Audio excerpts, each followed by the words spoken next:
Well, here we are. I want to start by saying thank you for welcoming me into your home. You have a beautiful home and a beautiful, full of life with all these pups, your rescue pups here. I came across your work genuinely just through my studies at school, trying to bring the Indigenous worldview to the business world where I'm learning these different perspectives. And you've done a lot for Indigenous worldview, and so therefore I came across your work genuinely. But then we made the connection through the One Home journey, which, thank you, Rama, and thank you, Alexander. And I met them actually at Southern Oregon University. They had came down for a powwow that we were planning, our 39th annual powwow. Wow. And I had the honor of being able to be the planner for that event. And when I met them, it was an instant connection. And now you have one little one and one little one on the way. Yeah. Well, I'm honored to have met your family and for you to be here on this space and to be able to talk to you about what is so important to both of us. Mm-hmm. So I want to set the table here and say that I have a profound respect for what you're doing and what you're bringing and the knowledge that you're sharing to the Western world. And I think that anyone who is trying to learn about Indigenous worldview, anyone who's a reconnecting Native American, or anyone who's just trying to learn the language to be able to describe how they truly think and feel to a non-Indigenous person, your books are a great place to really get that perspective and that language. And also, this is not a Western podcast. This is Drum Circle News. And so I do want to have constructive conversations about these worldviews. And so I guess the perfect place to start is by defining the difference between place-based knowledge and Indigenous wisdom. Well, I'm so glad you brought that up, because that's always a prerequisite to help people that are liberal who want to learn the Indigenous way but are afraid to, because they're afraid they'll misappropriate, which is a very serious issue. So I tell them, make a distinction between Indigenous worldview, pre-colonial Indigenous worldview, and Indigenous place-based wisdom, knowledge. So we've got to fight, I think, almost as a priority for the remaining place-based wisdom of the pockets of tribes. My Navajo students, maybe 12 years ago, told me they thought about 70% of their nation had lost it. They've lost the language, they've lost the ceremonies, they've lost the motivation to even continue to try to remember the ways. Now they're telling me 80%. So we have pockets of tribal people who still are holding on against all odds, and we've got to support that. But it requires fluency in the language and ceremonies. It requires multi-generational being in the same place. And in Mexico, Canada, and the United States, that's rare.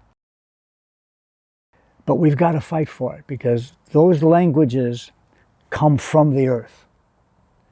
And those languages create a culture that can teach us, well, if for this place-based, we've got to do this, this, and this.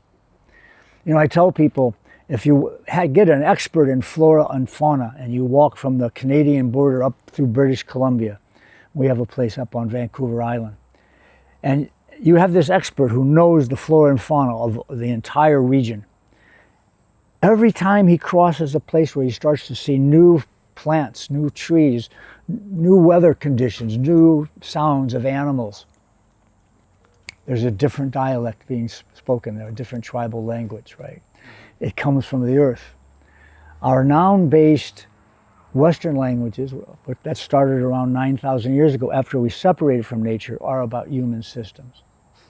So we've got to fight for that place-based knowledge, for the sovereignty of tribes to hold it, especially worldwide. Mm-hmm. That said, and that has to be honored, and that no one can steal that. No one should try to. That said, the worldview that all these diverse indigenous cultures have, the in common traits are amazing. People maybe call that pan-Indianism, but I've been with the Kunkhak, the Kogi, the Raramuri. I've been with tribes that have very little contact with Western. And the common themes are so fantastic. May I tell a brief story? Yeah. So I was with the Kogi in Colombia, with the Kogi Mamos.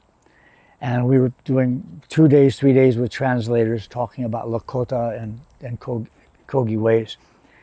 And they had built an aniti for my anipi, for a sweat house lodge that I had given them kind of architectural plans for. Now, not the Kogi, but the hosts of the meeting.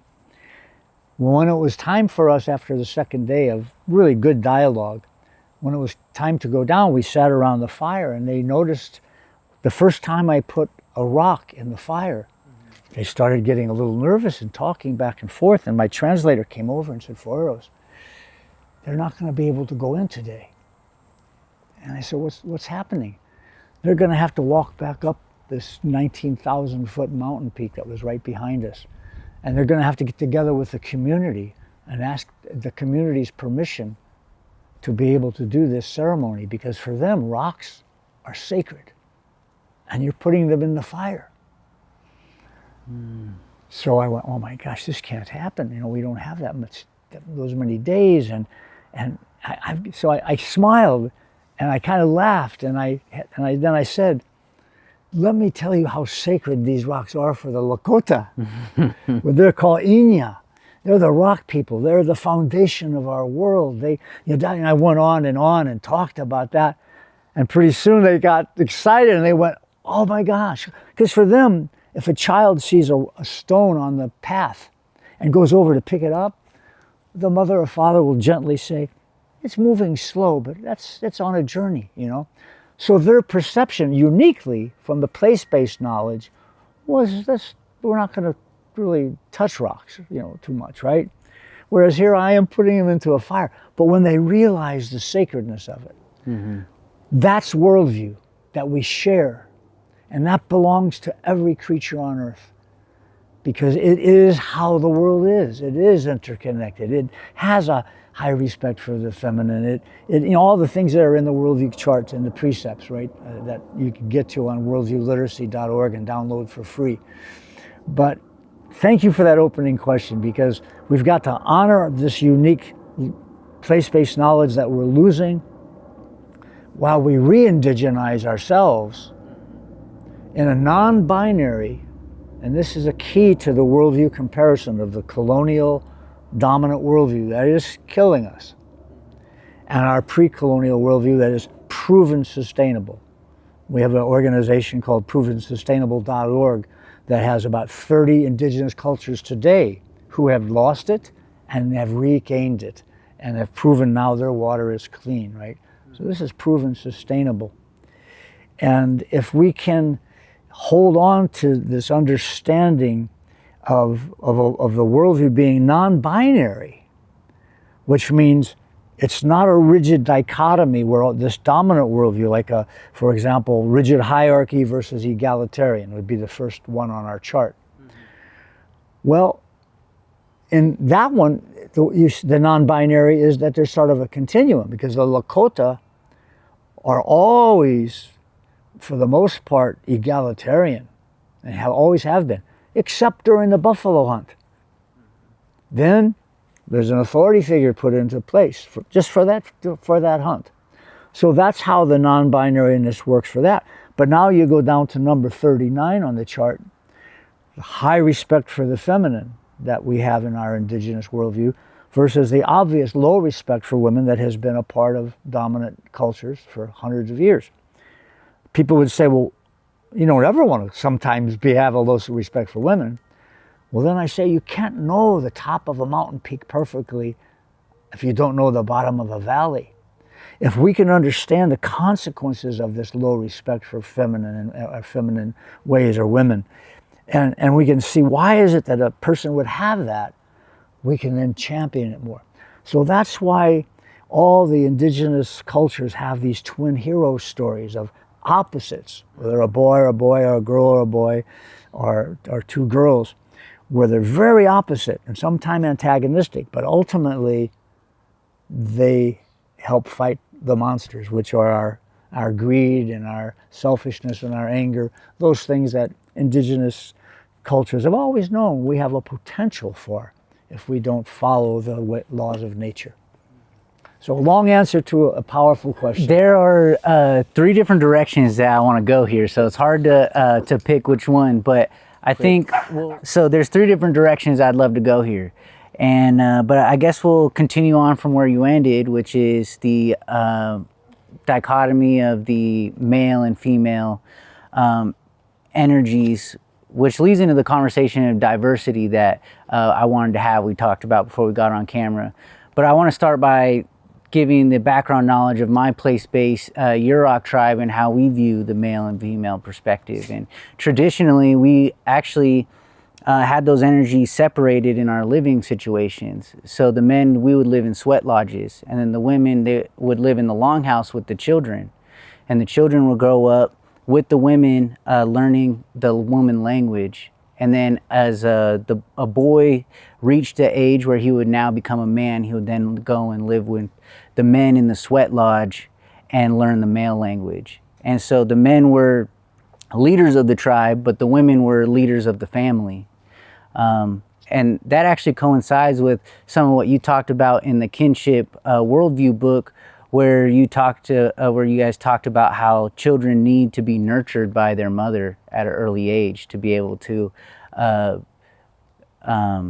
reach the full capacity of humanness. That's not the exact way that you put it, but so leading into the diversity conversation, there was a book that you had written about diversity, which I tried to order, and unfortunately it didn't come in. The publisher still needs to print it and send me a copy. So I was hoping that you could tell me what your perspective was in the world of diversity, or DEI, which is a conversation that's widely held right now at the moment. Well, our position is similar, that diversity is what life is about. For me, the definition of indigenous spirituality really is a sacred recognition of the significance of everything. And you can't get more diverse of a concept than that. Feminism has sort of been an enemy to the indigenous understanding of the male and female, because it has not allowed for the kinds of distinctions of tasks and the roles that people play. And so it's a complex concept that I think, with good intentions, is going in the Western dominant way that has us in trouble. And I wrote that book because at my university, which has a vision statement for diversity and inclusion, we hired a chief diversity officer that fits into this thing called the higher management in higher education, managerialism. People bringing in, thinking that when we're having money problems, if we have an authority figure that is representing this field, we're more likely to get the respect for our positioning. And I made the point, they had asked me to be on the committee, and I said, I don't want to hire this person, so I'm not going to be too good on the committee. Yeah. And they said, why? I said, our vision is for all of us to respect diversity. It's for all of us to embrace this important thing, and not just diversity of humans. I think diversity begins with respect for the sentience of the trees, of the ants that are in our parlor. And I said, a top-down approach, to have somebody that's going to tell us what to do. If anything, it's going to make people take less responsibility for this important thing. So I fought it and fought it and fought it, but they hired someone. And of course, what I do when a message needs to get out that isn't getting out is I write a book. So all 24 of them have that kind of reaction. And so I wrote a book about a young woman I think for some reason, the spirits told me to make her a North Korean indigenous person for her background. But what she does is she fights against the chief diversity officer, and she calls it not DEI, she calls it DIE. For this kills us. This is diversity, inclusion. Okay, yeah. Say, all right, okay. I see. My brain didn't even go to die. Right. And so that's really what this book is about. It's about taking this idea of hiring corporate. I have one of my clients. I teach 4 classes, 1 a week, on how to use self-hypnosis and indigenous worldview as 2 parts of the same thing. It's called cat fawn, and we can talk about it later. Came to me in a near-death experience in a kayaking accident. And I'm trying to say that this idea of diversity has to really deeply come from each individual and our autonomy, so that in our indigenous cultures, they know community and the diversity of community was vital. But although we honored the elders and the ones that had special skills, we made our own decisions, our own reflection. You know how autonomous we are, even though the community is there. And I think we've got to keep that autonomy operating and not give it to some authority figure. Yeah, so I came to a similar conclusion about diversity, being that diversity is an inherent part of nature, of humanness, which the modern versions of Western diversity is starting to recognize that it goes deeper than obviously skin color. But then Indigenous worldview includes diversity to be the broader web of relationships, which I actually got from one of your essays, being that it is to the land, the animals, and our ancestors, the spirit world. And I think that's important to note. But and as far as the leadership portion, there's a notion, it's called relational accountability, and so you have relationship accountability and stewardship. So you have that personal relationship with an individual, and through that comes more of a mentorship rather than a leadership top-down approach, which I think the Western society as a whole, if they take those concepts and implement that as a diversity worldview, would kind of fix a lot of the issues that they have going on. Beautifully said. And of course, around 80, I may be wrong on this, but around 80% of all the countries in the world right now are autocratic dictatorships, fascist, authoritarian in one way or the other. And so what you're saying and what you just said is crucial, because we see what's happening as a result of that, right? But I also think it's fear-based. I think the more fear that people have, the more likely that they're going to give away what you're saying to an authority figure. And I think that's another thing about Indigenous worldview, is our emphasis on courage and how courage can move to a fearless trust in the universe. I like how in your book you speak about how Native people like to joke and laugh. And so if there's somebody, like especially like in a hunting group was the example that you use, where someone's a great hunter and people will make jokes with that person as to keep them as a part of, a humble and without inflating their ego. Speaking of humor, there's an organization called Clown Virgins that asked me to talk about Indigenous humor. And I said, sure, I'll do it, and I didn't plan on anything. But at the last minute, I called the guy. I said, we're on in 10 minutes. Just play along with me. I don't have time to tell you why. Well, I came on as a heoka, a trickster figure that was the opposite. And I showed one of my books, Last Song of the Whales. It even had 4 arrows on the cover, but nobody, it confused the heck out of everybody. Mm-hmm. I spoke just the opposite. I said, this is a stupid book. It's about protecting nature. We are, and I sounded like Donald Trump. and you can see people getting really nervous. Coal mining. Who's coming to, this isn't the kind of conference that I expected, and this isn't who I thought he was, and so it was really great. I carried it on for about 10 minutes, and he played along with me, right? And what was beautiful is there was one person from the Blackfoot who played the role of a trickster in ceremonies. And he said he had been doing this for many years and he had never had it done on him. And he says, now I realize the power that it has in getting us to really reflect on our own power, our own realizations and our own things, right? And so, and then I'll say one more thing about humor. You know, as I'm a made relative of the Oglala. You know, one of the 7 sacred ceremonies is making of a relative, a Wahinkpe. Mm-hmm. And my blood is Irish and Cherokee, but my spirit will go to where the Lakota are because of the sacredness of that adoption.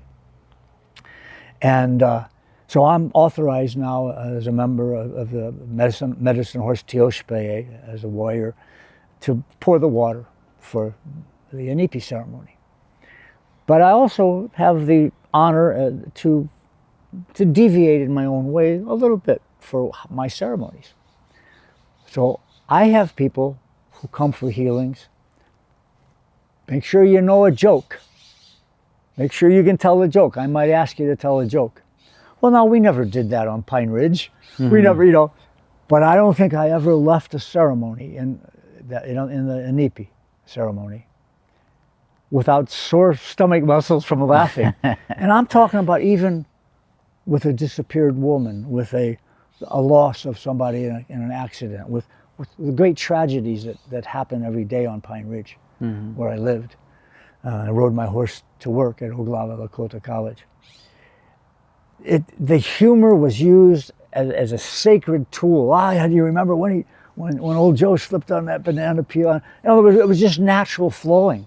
Mm-hmm. And we don't have that. And most of the people that I'm in Mexico are totally, you know, Western, who want to need help, and so I brought jokes into it, right, as an artificial way of bringing that humor into the world.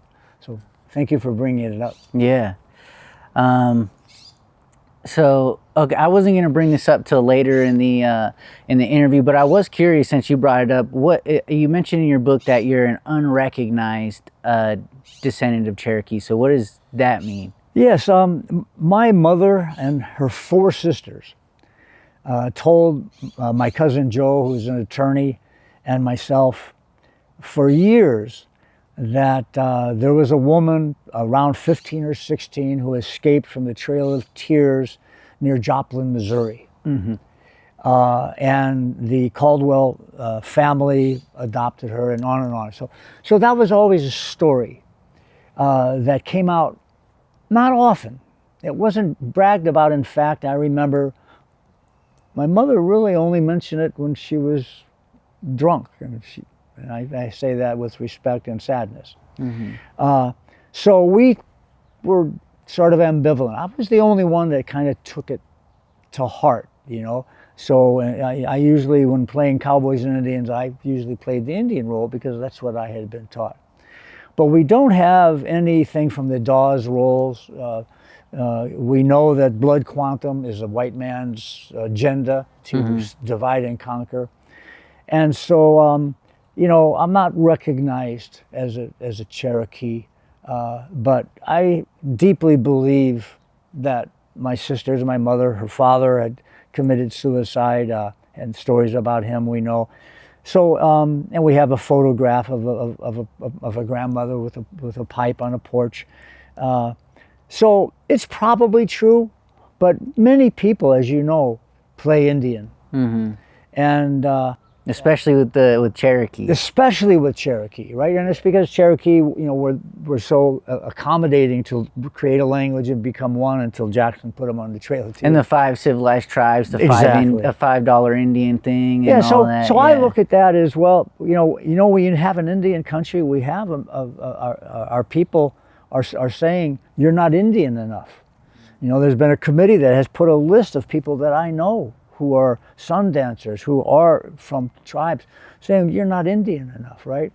And you know, I like Fool's Crow's statement. Fool's Crow, one of the most sacred of our elders, medicine people, he said, anyone that does not understand this and share this wisdom doesn't know this medicine, right? And that so this is the nature of the Hunkpa ceremony, you know, which is right up there with the Ombleche and all the sacred ceremonies. The adoption ceremony, which I did after fulfilling my Sundance vows, makes my spirit is going to go to where the Lakota go, right? And even though I'm storyfied in Irish, you know, I also have the same stories about being from Ireland that I do about the Shillagi, right?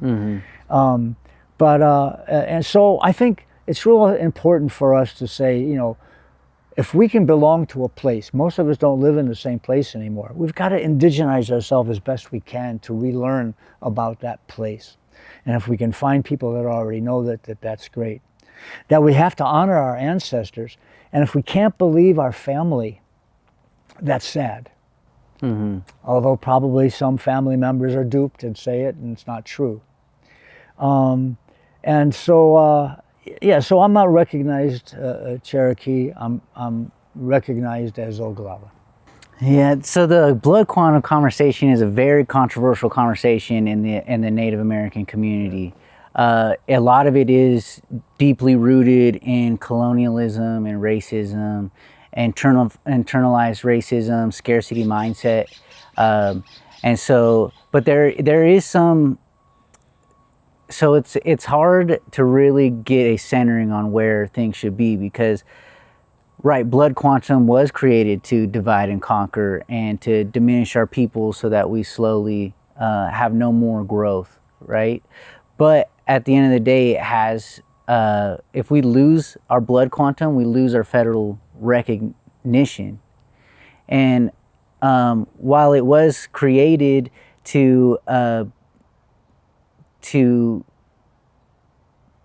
keep us in one area, right, and keep our bloodline small, it's also kept us strong together. And as we continue to go outside of our native bloodlines and mix in with the colonizer, then it also internally is working towards what they wanted in the end, which is kill the Indian, save the man. Well, I have three things to say in response to that. The first is, yes, federal recognition. And then I would say to that, I don't care about federal recognition in the long term, in the same ways that the Lakota are not accepting the money for the Black Hills that they desperately could use, right? It's up to $1 billion now, right? They're not touching it because it would be against their way of being.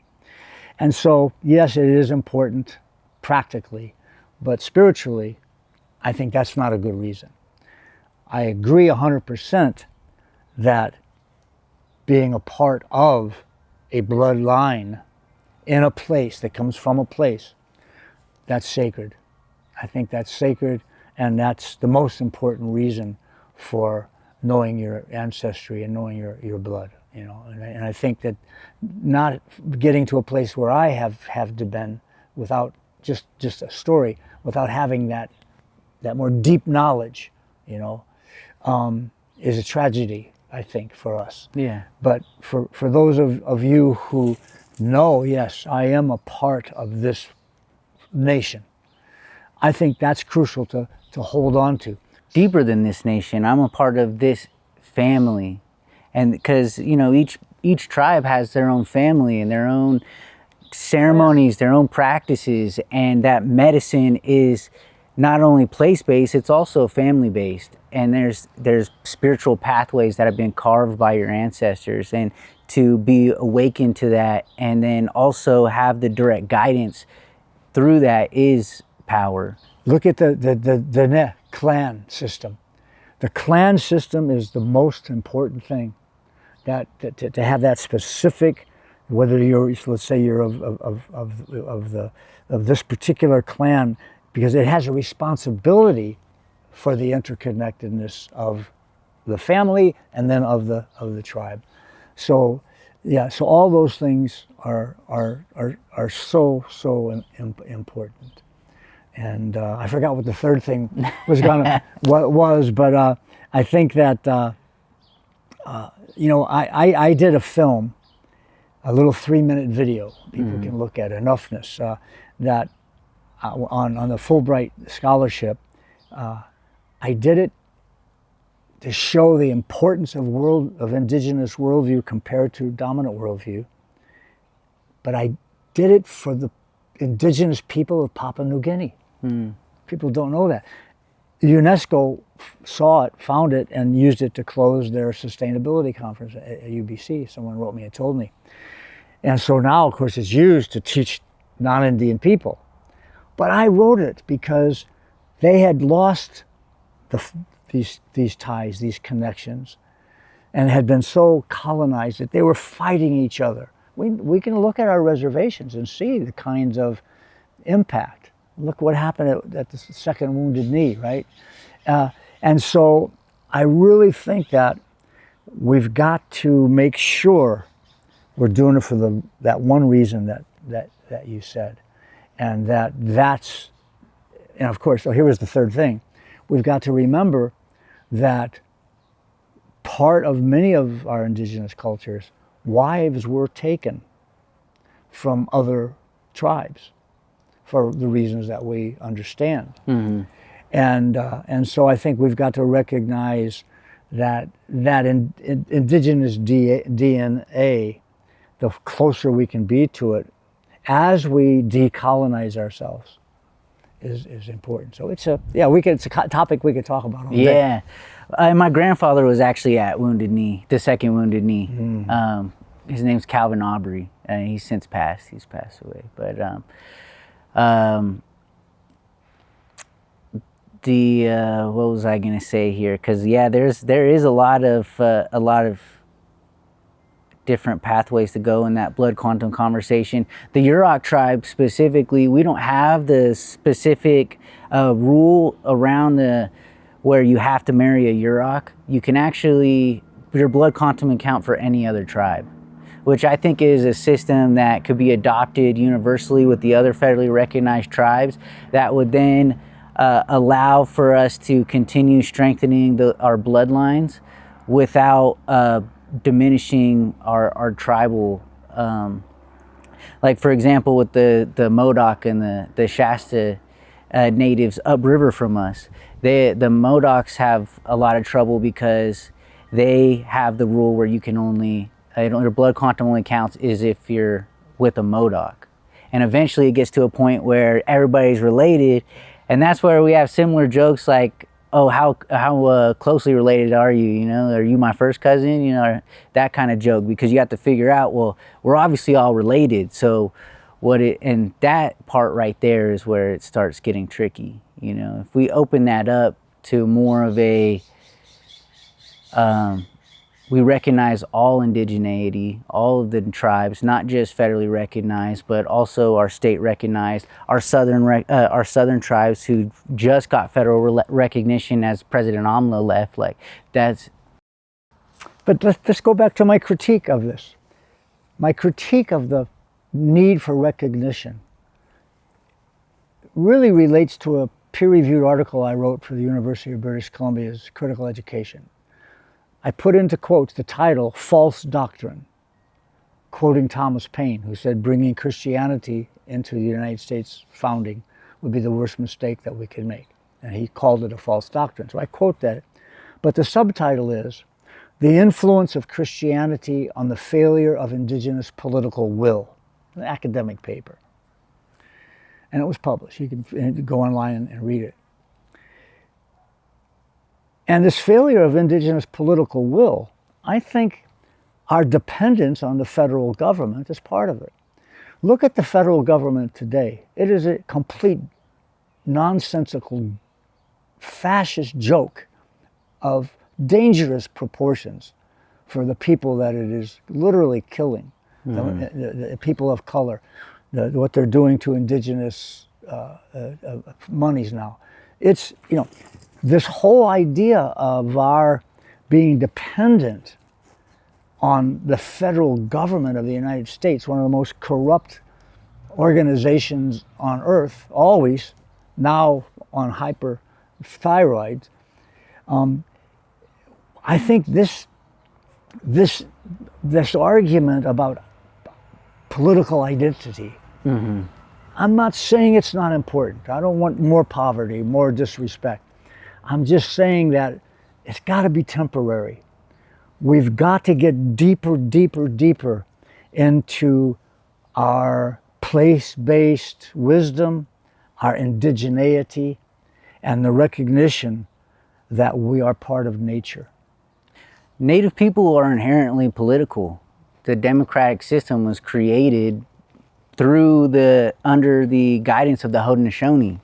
Yurok Confederacy. And they obviously left out key components that separate the systems from our systems, but we have always been diplomatic people. That's why this warring tribe concept doesn't make sense. And so it's not necessarily about the recognition, although federal recognition comes from Congress. I'm not necessarily saying that. It's about the recognition of our native tribes, our indigeneity, and then us coming together to strengthen that and not strengthen. Good clarification. Yeah. Thank you. Yeah, I agree with that. Okay. All right. That's an important distinction. Yeah. Is the democratization of our recognition of people, as we do in a democracy, but we don't. The federal government is not representative of a democracy. So really, we agree, but it also strengthens that sense of doing it with less and less dependency on the identity of laws made from Donald Trump. It's about an intention of our way of life. That's how I feel. Which also leads into my other critique on a little bit of your worldview, which is that ceremony should be opened up and we should share that with people, because that is how we then bring medicine to people and bring them into our worldview. Let's talk about that. I mentioned Fool's Crow's position on it. Fool's Crow, who said that anyone who does not share this medicine doesn't really know it. I think is this just like we did with our last conversation. Our dialogue came to this beautiful place. I think it's going to happen on this also, but we'll see. I think that ceremony, as we had talked before the camera went on, is a form of hypnosis, in my view. I listened to a play by Deepak Chopra, or not a play, a podcast by Deepak Chopra, and someone said to him,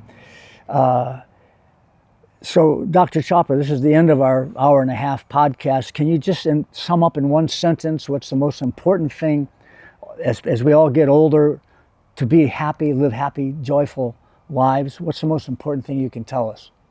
And this is what he said, quote, "We have to recognize that we have been bamboozled," I hadn't heard that word in years, "that we have been bamboozled by the stories of the dominant societies, and that we continue to tell ourselves those stories over and over again, re-hypnotizing ourselves to these beliefs that are contrary to how to live in balance."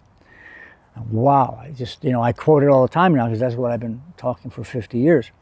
Well, if we look at ceremony as a way to enter into, and hypnosis is a word that has a lot of garbage and history to it, but it's real. It's real. There's people who have open heart surgery with it. I had my appendix taken out with self-hypnosis. I don't believe in hypnosis as something we want to go have somebody else do, because that's having an authority over you. So I only teach self-hypnosis, because all hypnosis ultimately is self-hypnosis, except during times of stress. And I learned this from wild horses. If you go on YouTube, just put in wild horse hypnotist, and you can see me when I was younger doing this. All creatures become hyper-suggestible to the communication of a perceived trusted authority figure. At some level, you see a herd of animals all at the same time turn and run in this direction, and there's a lion coming from here and a lion coming from here. How did that happen? When there was a sound from the one that was on guard, there was a hypnotic response. People intuited, or the four-legged people intuited it, and boom, they all didn't run towards the lions. They ran this way, right? This phenomenon of hypnosis, without knowing that word or caring about the word or the neuroscience of it, is what our ceremonies are. Our ceremonies are, we go in with intention, whether it be to give gratitude, to be able to work more in harmony, to hunt better, to have, to give whatever, all of the millions of important reasons we do ceremony, they meet the definition of hypnosis, which is having an actionable intention that will actually manifest in a practical way by imagining it when we are in a deep trance state. Now, medicine people use it all the time. There was a guy in 1880-something who wrote a book. It was a Western medical person. I think it was called The Fake Shaman, something like that. Don't quote me on that. But in any case, he had watched a Amazonian medicine person get some worms up out of the ground and hide them in a pouch. And then he went in and he smudged a man on that was in a hammock dying of terrible stomach pain. And he walked in and he sang his songs and he smudged and he chanted and he did a number of things that him and his spirits were doing together. And then he took out the worms and he went down and he sucked these worms and showed them to the man. So the guy writes in his book, this trance-based, I mean, this shamanism is complete bullshit. Excuse my language, right? Yeah. Well, the patient knew that those worms, but it helped increase the definition of hypnosis. It helped increase the image. If I take a 2x4 and put it on the ground and I say, walk across it, you'd be able to do it. If I say, okay, I got a 1,000-foot pedestal up there. We're going to set it between those two pedestals. I'm going to bring you up in a helicopter. There's no wind today. Be the exact same skill level. I want you to walk it. You probably would not do it. And if you did do it, maybe I offered you peace on earth. And if you did say, I'll do it for peace on earth, you'd probably fall because of the imagined possibility of falling. Indigenous cultures that I've learned, and I've learned them from not only the research that I was able to find, but by being with at least 6 primal cultures. We knew it. It was just part of natural. It was just natural. And like I say, I learned it from a wild horse. There's another story. And people can watch the manifestation on a television program where they brought in a Mustang for me if they go to the horse hypnotist on YouTube. And so we've got to recall this because now hypnosis is being used by the authority figures. Somebody comes to your door to sell you something. They get you to imagine this vacuum sweeper will be great for your wife. You want to use my pen or yours, which is a hypnotic language strategy, an either-or strategy. We have been hypnotized, and we keep hypnotizing ourselves into the white man's story, which is killing us.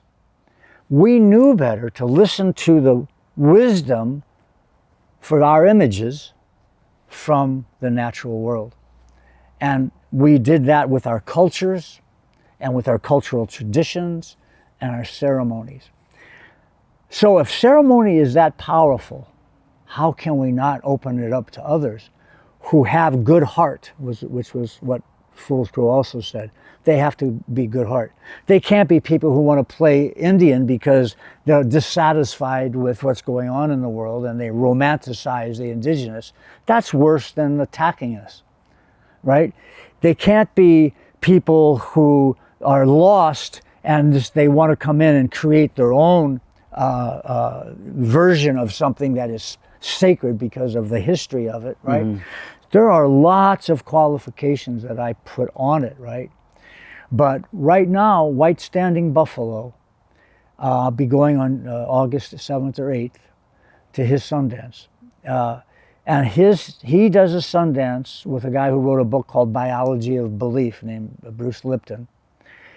And the 3 of us met together the Sundance I do, they do not allow non-Indians. Rick Two Dogs, one of the most respected of the elders on Pine Ridge, my brother, he says he allows non-Indians to come into Inipi ceremonies, but the spirits told them not for the Sundance, right? But Bruce and White Standing Buffalo, they want to bring people. So they bring about 40 people a year who come into the arena, and they watch us pierce. They watch everything close up. They participate in a few ceremonies that he has, like the horse ceremony and the wolf ceremony. And I've seen it change people's lives, the miracles that happen. Yeah, so I don't know if I've done any convincing to bring you to a neutral place on it, or not neutral, but moving closer to it. But I guess my final thing is that ceremony is sacred. We're losing it. The Navajo students that I have, that one of them is a medicine person, he says, I probably know about 60% of those that we have had originally, right? We've got to guard them. The Lakota have a proclamation that they put out that no one can pour water in an Inipi lodge who does not speak the language of the prayers and the language, So they have guidelines against the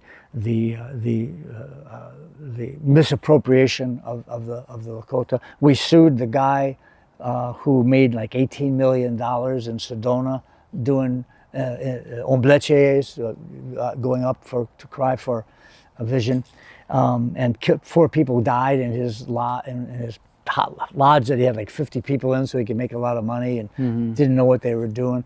He was sued and was put into prison, and so there are lots of important things in your position that have to be recognized. But to say no, you're an outsider, you cannot. And no matter what you do, you cannot come in and learn this. That I disagree with. I think there's too few of us. Yeah, so there is a lot to go in there, and it's hard to pick a place to start. I'll say that for my tribe, our ceremonies are closed circle ceremonies, and our dances are closed circle. Even our singing, we don't sing publicly. We don't, like powwow songs, we don't do that. We only have ceremonial songs. And so we're very private, and I understand the losing of ceremonies, especially when things are only passed verbally, so you need to get to know your elders, and people pass away in the boarding schools and all these different conversations. We had to revive a dance that was stopped after the colonizers, more specifically the gold rush, came in and they beheaded all the adult men in our ceremonial village. And so we stopped doing a dance for years, and we had to revive that. And a lot of that we had to put in the work to revive that ceremony through memory and through prayer and through commitment.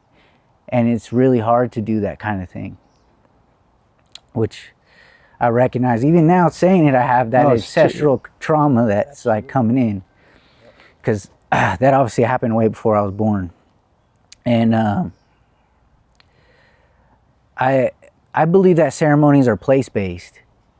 They're based off of the people and their community, their needs, and the land and what the land needs. Yeah, we agree on that. All the ceremonies that I'm talking about relate to people of a particular region. And it's not necessarily an outsider that we're keeping from. Like, outsiders is a nuanced and convoluted term. It's just that these ceremonies are for our people. And for the colonizer who is here, they severed their indigenous connection, and they lost their ceremonies, and they must do the work to regain those pathways. I've talked about spiritual pathways that are passed on through your family that your ancestors carved. They have to reawaken those, and they have to put in that work. We can't hand them a cheap sheet and say, hey, here's our ceremony, come learn our ways, because that's not going to, in the end, it's not going to do anything for them. what if they learn the songs? What if they go through the hard part of having, which is what I had to do. You have to learn the Lakota prayers. You have to learn the Lakota songs. You have to learn the tradition. In other words, that's part of it. You don't just do it. You have to, like any time somebody needs healing in my Inipi, if they want to come to my Inipi ceremony, I grill them on what they're going to do afterwards. Is this a one shot? Are they doing it for curiosity? Or I just grill them to see where their heart is, right? So I'm not disagreeing with, I think we probably needed a lot of tribes doing what you're doing to keep the purity. That's why Rick doesn't allow anyone that's outside of an indigenous culture. He allows other indigenous cultures to come in, cultures that don't even have sun dances in their thing. But if they're indigenous, he allows them to come, but not non-Indians, right? So, and that's just what Spirit told him. And so I honor that, I honor that, and I think that's important. But I also think it's important to recognize that probably there were people that recreated look at the Lakota flute, which I have one here. This was lost. This is one of the things that was completely lost. It was a white doctor who rediscovered it and really brought it back into ceremony. And so when our ceremonies, because of the historical trauma, have been taken away from us and we recapture them, we're probably reinventing to some degree. We're bringing in something that was different, something that someone made a collective decision on. Things change over time. Ceremonies even change a little bit, And I think that if we go to the heart and to the purity of what is it that the hypnosis of ceremony does for the spirit world and for our spirits and for the world itself and for the health of the world itself. And if we have other people who can join us, there's too few of us. I think there is some nuance there. There's nuance on both sides. Yeah. I respect yours immensely. Like, obviously there's adoption cases for sure. Like for you were adopted into a community. Children who are raised with Native families that aren't Native themselves can be adopted into a group as well, or you're just so closely immersed with the community that you're one with that community and they accept you as part of them. And there, in the Indigenous worldview, there's plenty of room for that. It's not so hardline blood. And so there is a little nuance, but just to completely open it up, that's not the case. We are committed to stewarding our lands, and through our ceremonies are a connection to that land. You must be a part of that land and a part of the people who are one with that circle to then become one with that ceremony. And for the colonizer, I don't think we should just open it up so broadly. I think we should charge them with the responsibility of reconnecting those pathways or creating new ones if they're unable to make those connections, and have them create a connection to their indigenous lands. So the spirits have cut our previous conversation short, but I think it ended in a good place where we came to some grounding where there's nuance. Oh, we're on now. Okay. Yeah. Well, you can cut out whatever I just said. Yeah. And so that leads into, I guess that's a good segue into the third conversation that I wanted to have, which is about TEK. And a lot of state and private organizations are involved in river restoration and different restorations with indigenous communities. And those Westerners who have done the work will go and read about Indigenous Worldview to try to understand the perspective when they come and approach, at least the ones who are doing the work. And so those who do that work, I applaud you. There's a great person who I had an interview with. He leads the Southern Oregon Land Conservancy, and he has quoted your work actually in our podcast. That's his name is Steve Wise. And then Bob from NOAA Fisheries, he has read every Yurok author's books, and because he's been working with the Yuroks alongside us for a long time, and so I applaud that as well. And so the point of the conversation is there's a quote of yours that tends to be used by the Westerner that I think contradicts your epistemology in general, which is that they say the land doesn't own, we don't own the land owns us. And that's a quote that I gave her. I believe it's a quote of yours. I don't think so. You don't think so? No, I don't remember ever saying that. I mean, it doesn't sound like something I would say. Okay. All right. We don't own the land. The land owns us. Yeah, I don't think I've ever used those particular words. And, Okay. And that concept wouldn't really resonate. To me, we belong to the land. I've searched over many years for words. The idea of worldview is not my favorite choice. Worldview is a seeing of the world, but indigenous people don't focus on vision when we're talking about this idea. And I thought, what is it that they don't hear the world? They kind of feel it. That's getting closer. You know, it's like, so it should be a world, instead of calling it worldview, it should be something like how to belong in harmony with, But because worldview, originally when it came out in the 1700s, in German, Weltanschauung it was intuition of the world, and it caught fire. But it stopped the dialogue like we're having. It was science against science, religion against religion, science against religion. But in the 1930s and 40s, a guy named Robert Redfield out of University of Chicago, the father of social anthropology, some people call him, he said, whenever you listen to deep conversations about worldview, they talk about human-centered versus animism. They talk about all these things that wind up being pre-colonial versus dominant. Mm-hmm. So he says there's only two worldviews, and all cultures, all religions, all philosophies, all ideologies tend to fall under one or the other. And he said the greatest tragedy of human history is the overshadowing and the attacks on our primal worldview, our nature-based worldview.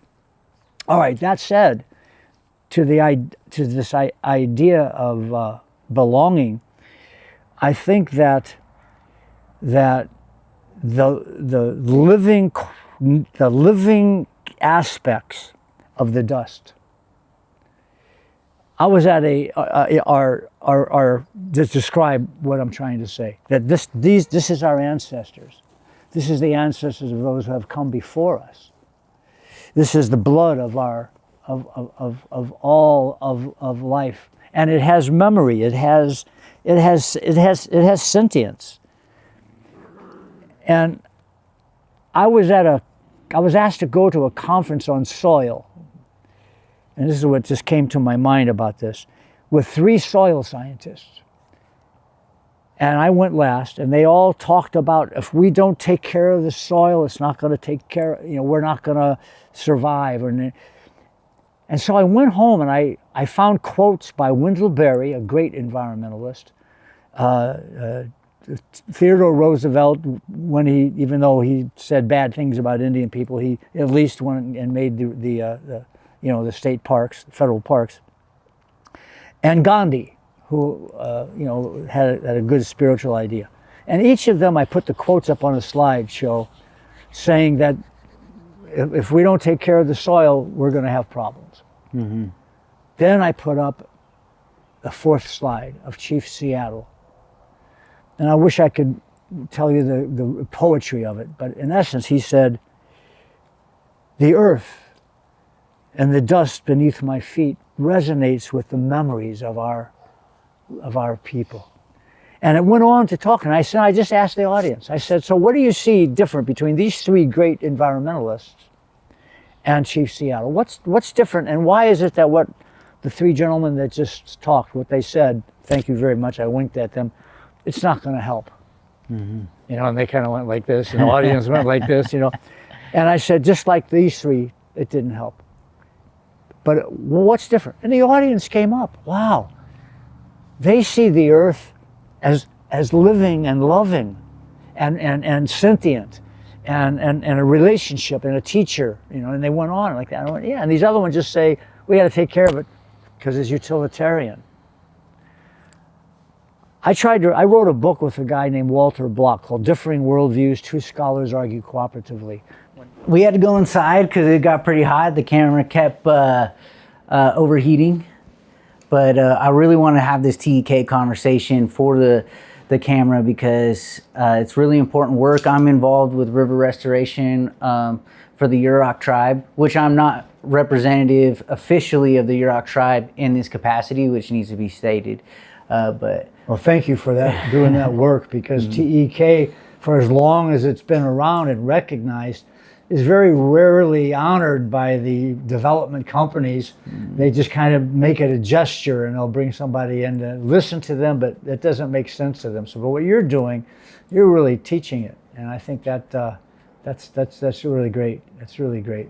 I'm more so generally teaching the concept of it. I am not in a position where I'm a knowledge keeper. No, but the concept of it, yeah. To find local people who have the knowledge of how the waters run and the wind blows, and use that, because that's where the magic of continuation happens, not in the engineering plans that you learned at Harvard.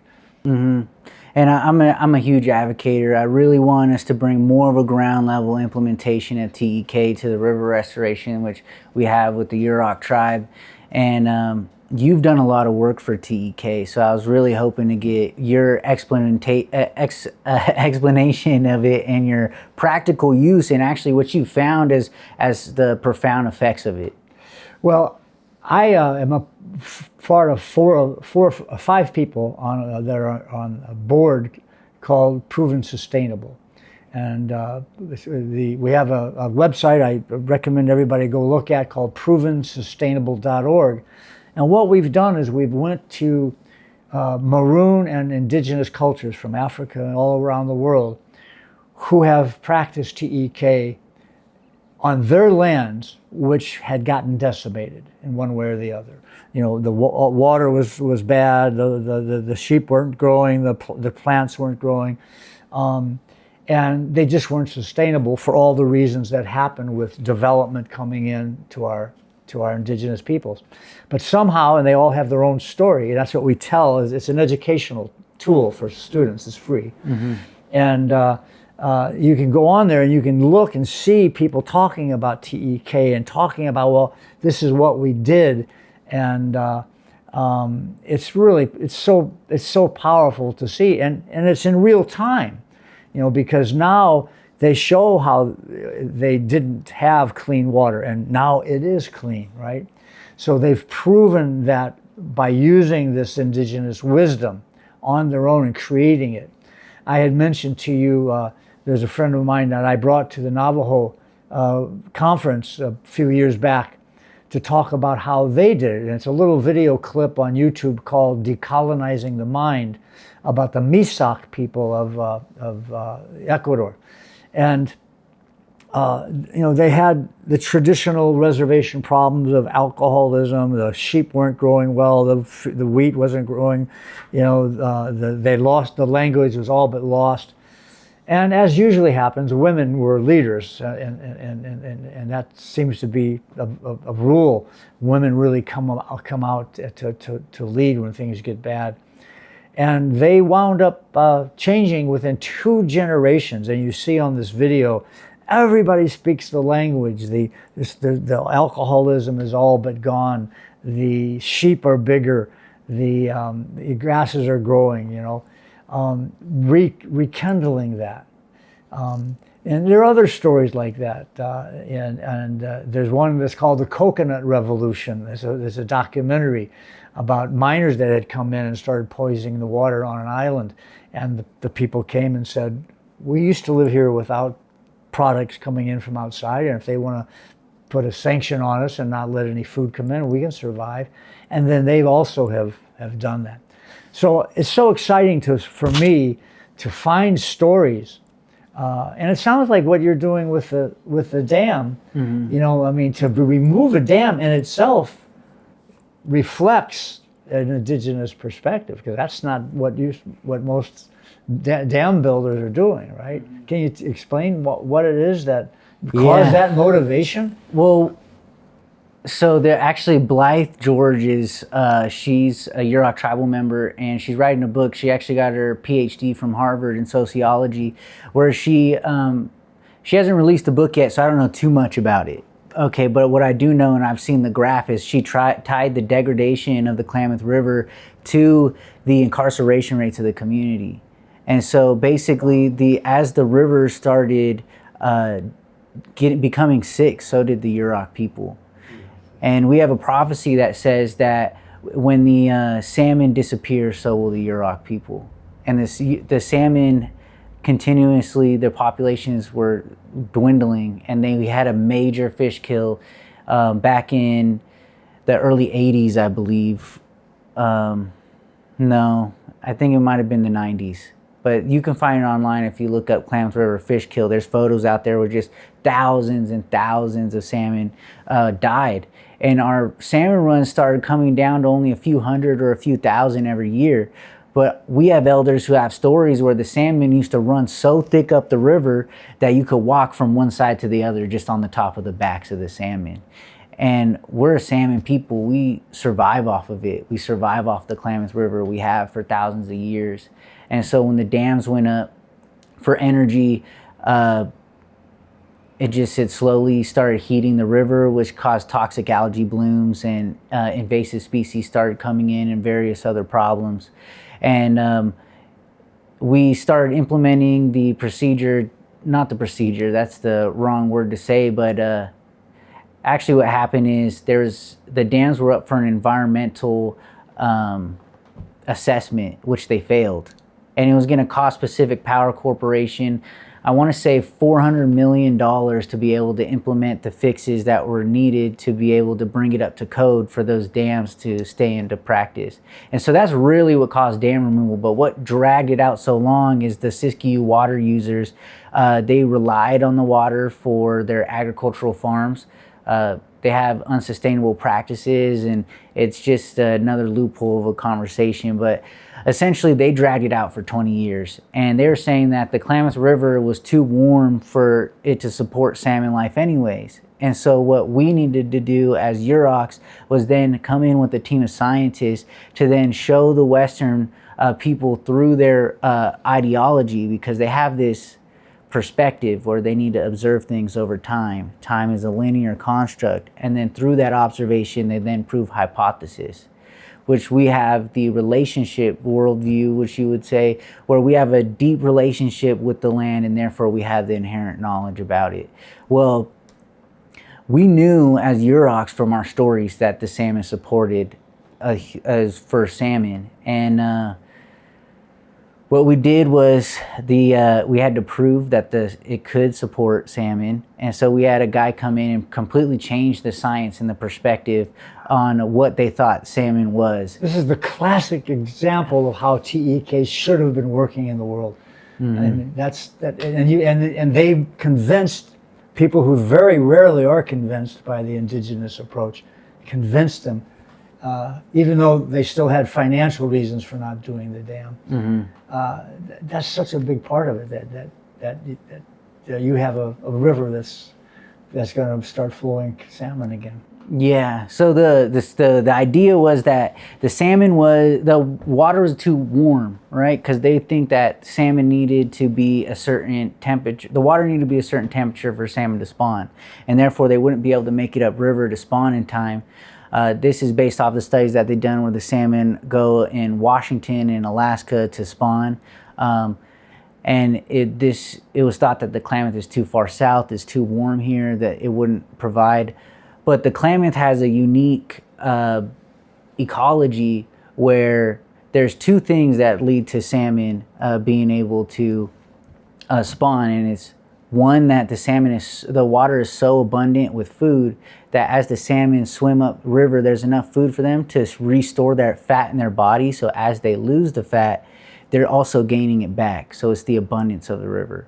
But also there's an interesting ecology where there's cold water tributaries due to the volcanic activity in the geology of the mountains. And that forms these cold water tributaries where cold water comes out of the ground and then feeds the river, which makes it cold enough for them to go. And this, you have this historical knowledge, this knowledge that comes from observing and living with for a long time. It's not about looking at charts in a short time period. And this is why, traditional ecological knowledge ultimately is our only hope for sustainability. It's just, everything else is temporary or hurtful, and we're not seeing it. So, TEK, traditional ecological knowledge is what it is, and it's place-based. It keeps going back to this place-based conversation, but it's more than just, we have to come and prove the scientific world of it and put that in the scientific language for them to be able to understand. But it goes deeper than that. It goes into our ceremony and our language, and that is tied to quantum mechanics and quantum physics. I like to talk about the Muscogee because they have a really interesting TEK program where they brought in TEK to revive their hatcheries, and they're trying to revive the freshwater sturgeon. And the Western scientists were going to abandon the program because it takes 8 years for the sturgeon to reach full growth to then being able to spawn. Well, then the TEK brought in the Muscogee brought in their own biologists, and through the implementation of their knowledge of the moon cycles and the migration patterns, but also through only using their language, only referring to the sturgeon in their language, and singing and holding ceremony inside the hatcheries, they were able to bring that growth cycle from 8 years down to 1 year, which completely rejuvenated their program. And they have an amazing example of TEK because it's 2,000 acres where it's completely indigenous ran, all indigenous led scientists. There's no state partners. And that's kind of the exemplary of where I think a lot of our restoration processes should go, which is land-based through that knowledge. And I like to use the sturgeon as an example for that TEK because it's a huge living organism. It's a magnificent fish. And so if TEK can have an effect on something so large, if you look at the microorganisms in the soil and start thinking of those as living creatures, then we can really have a profound effect on the soil in the ground and cut growth cycles and really bring life back into the soil. And I want to just make sure that the audience hears what you already know, that your words didn't necessarily reflect, and that is a factor in the success was the recognition of spirit. That a Westerner listening to you, and you would be talking to a Westerner, would be hearing all of the various biological factors, ecological factors. Once we start to realize that languages are of the land, our indigenous languages are of the land, that spiritual energies, that talking with and learning from the other than humans, that doesn't go very well over on an architectural board, of scientists, right? And so it's something that you wouldn't want to maybe say if you're really trying to get something done that you did that. But the fact that you shared how that worked with the use of the language allows me, in talking about worldview, to say that if we don't get more forthright about the spirit that is in the rivers, the spirit that is in, there are a few countries that have made rivers persons, right? We know that. But we really have to get more closely aligned with the idea that our traditional ecological knowledge involved our dialogue with nature and our requests, our gratitude, our sense of understanding and talking to. you know. And I learned like that. Like I say, I learned that from my experiences with wild horses. I learned that in a near-death experience on the Rio Yurok. That the spiritual energy is there, and if we really get to pray before we start a project, for example, of digging, it makes a difference. It makes a difference. So I just wanted to reinforce what you said with a little bit more direct language about spirit. So thank you very much. I appreciate that. Yeah. Well, I think this is like a good place to end the conversation. We really hit all three the points that I really wanted to have. Although there's so much more we could really talk about. You have really done a lot of work, and I recommend anyone to go and pick up any of his books, read any of his studies, especially if you're a student and you're doing work in any field. To be honest, you can bring in this indigenous worldview and then use that in your studies, and he's one of the prime examples of places to do your research. Especially those of you working on doctorates. My book, The Authentic Dissertation, has stories about how to write arts-based, indigenous-based doctoral dissertations, right? And inventing your own research method. You don't have to use one that's already been there. One of the students that wrote a story about his research, he used tin can bear fat research method, because his uncle used to take a tin can, wrap it in bear fat, drop it into the river, pull it up to see what insects were on. Then he would make a fly based on that, right? And he wanted to do a research project that kind of followed that order. So he went to the committee and they said, "What's your research project going to be?" And he said, "I'm going to use a research method called tin can bear fat." And no one had ever heard of that before, so he had to struggle with it. But he got it through and he won an award for the thing, right?